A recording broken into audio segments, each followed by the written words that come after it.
Sa kakapalan ng mukha, walang tatalo sa mga Romualdez ni Martin Luther King at ni Yeda Romualdez.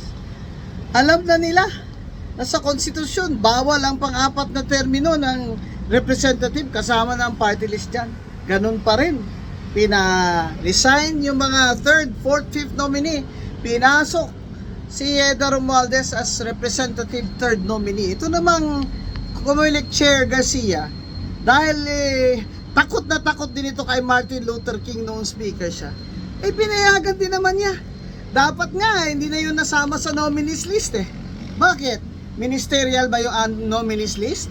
Hindi ba yan sinusuri din kung qualified sila o hindi? Yan ang ginawa namin nun kay Cardema eh. Na nakita namin na he was disqualified because he was overage. Bakit? Ano na ba ang Comelec ngayon? Hindi ba matatalinong mga abogado na nandyan? At ito yung mali ni Comelec Chair Garcia na hindi ko mapapatawad eh. Kasi hindi na po ito napapalipas natin dahil we can look away. This is a clear violation of the Constitution and the laws, Chair Garcia. You violated the Constitution. Kayong dalawa ni Yeda Romualdez. At si Yeda Romualdez, ayaw pa. Sa mga issue na ito, ayaw pang magbitaw. Ayaw pa rin. Hayaan nyo.